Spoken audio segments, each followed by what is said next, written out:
Have you ever noticed how the narcissist keeps your things? They don't give it back. Maybe you've noticed, maybe you haven't. But there's this phenomenon where the narcissist keeps belongings, your things. They're your things and they keep them. I'm going to talk about this phenomenon in the video.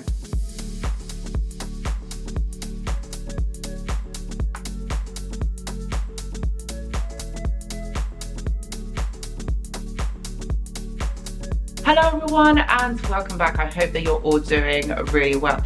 So in today's video, we're going to be talking about why the narcissist keeps your things. Now, yeah, this is a phenomenon. They keep your belongings.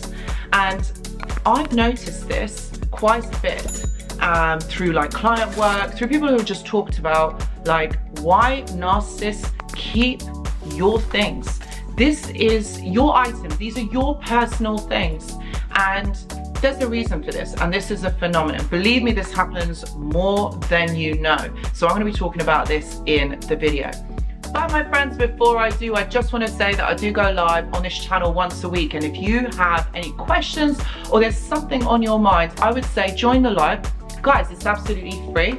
You can get your question answered, but also, do you know what? You need to get involved in the chat because that is a vibe. That's a whole nother separate thing that's going on alongside the live, and we've got such a beautiful supportive community. So if you want to be part of that, I would say join the live. Please see the description box below, but also do check out the community tab because I post some of the information on there too. Right, so let's get comfortable here. The narcissist does in fact keep your belongings. You might not think that they do. You may have not noticed that your things, or there's something that has been taken or it's missing. So that thing that you've been looking for and you can't find, probably the narcissist has got it. Now there's this phenomenon that exists that they do actually keep your things. Now it is almost like a trophy. It is almost like it's a memory that they keep, that they hold on to. Okay. And they do this because it's a memory of you. It's a timestamp in their life when they were with you. But please, my friends, please don't get this twisted that actually this is sentimental. They remember you. They remember the moments that you shared. No, that's not what's going on here. All right. They do this. All right. This happens because what they are doing is they're attaching themselves to this object. They attach themselves to a timestamp in their life. It's not the same as how we would feel sentimental about objects and things and think, oh, this is so lovely, this is amazing, I remember this time. Because we attach a meaning onto certain things, onto memories, onto points in our lives, like times in our lives, and to things that we have acquired at that time of our experience or our life. Now the narcissist does kind of like the same thing, but without the emotion that is attached onto that object. So it's kind of like, okay, that's the trophy. It just means that that's an achievement, or that's who they were at that time. So it's more about compartmentalization. This goes in this box, this goes in this goes in there, because it's all about objectification.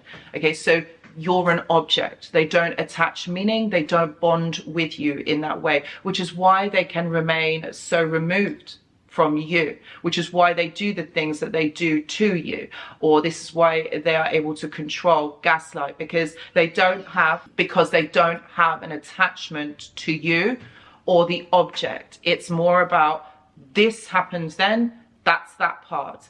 So it all remains objective. It all remains like non-emotional.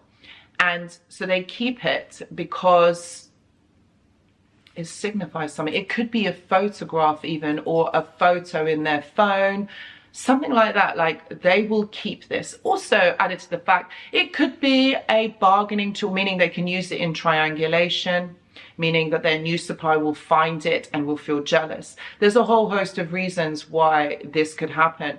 And ultimately, what you have to remember, this isn't about that they're attaching onto it, because they can't attach onto things. They don't bond.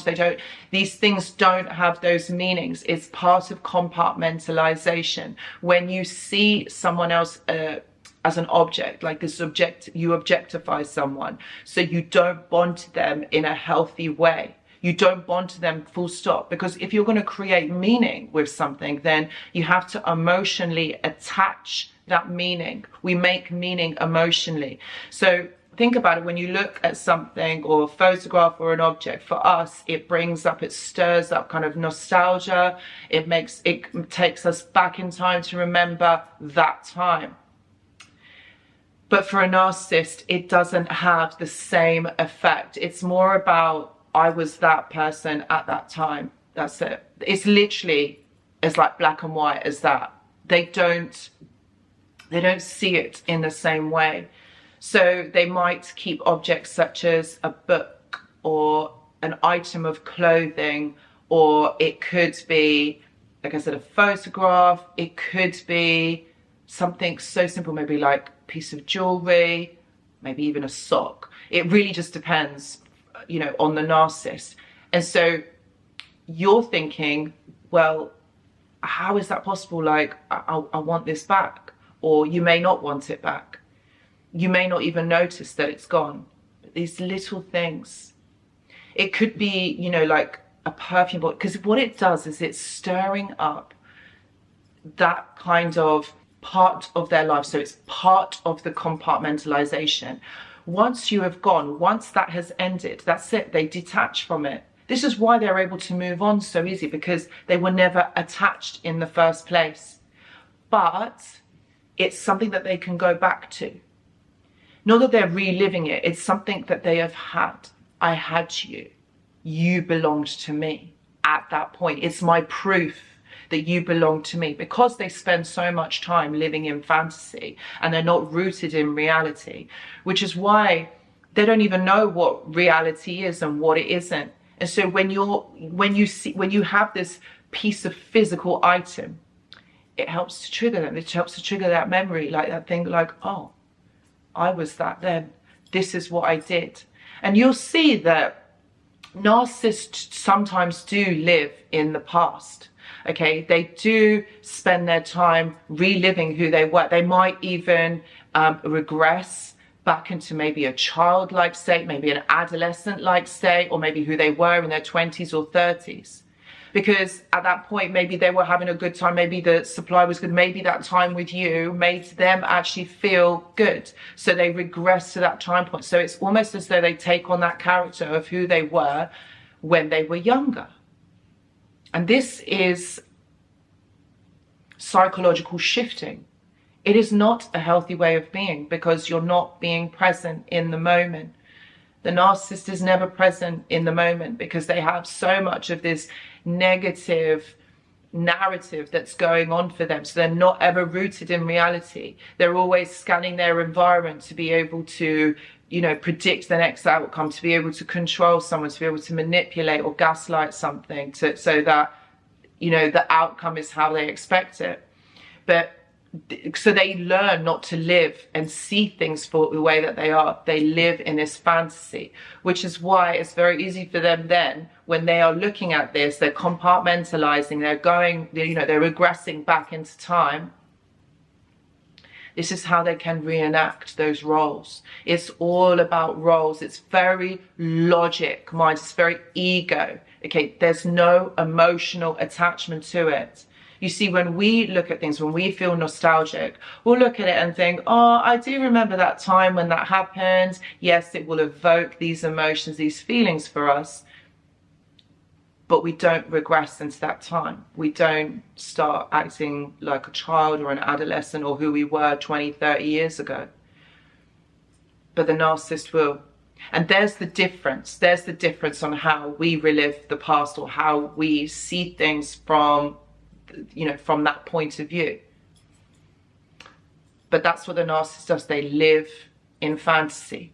This, for some reason, helps them to be able to manipulate, be able to feel, they might feel good about themselves because that's what they were at that time. And so this all has a meaning. It's not that it's not healthy. It all helps them to get their narrative, to relive their fantasy. And it's a very problematic psychological aspect that happens for the narcissist, because when you can't live in your current reality, you can't be present, you can't be yourself.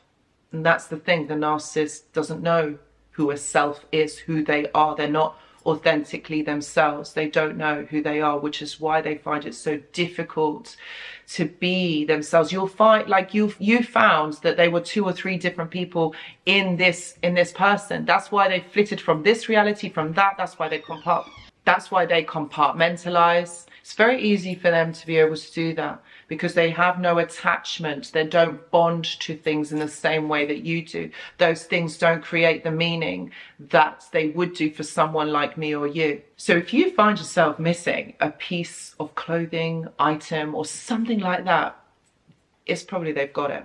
They're not going to give it back to you. Even if you were to message them, they're not going to give it back to you. Or what it will do is it will open up communication between you and them. So think carefully, do you really, really want that item? Or is it something that you can actually live without the headache that will come along with it?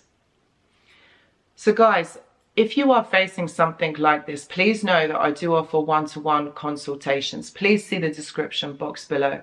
I've also got a mentorship and a journal club. And if you're interested in joining, please see the description box below for the link. I've also got a Discord server, which is absolutely free for you to join. It is a community of like-minded individuals. And if you're interested in joining, please see the description box for the link. Guys, I really hope that this video has made sense and has helped you to understand this phenomenon a little bit further. Thank you so much for watching, and I'll see you in the next video. Goodbye.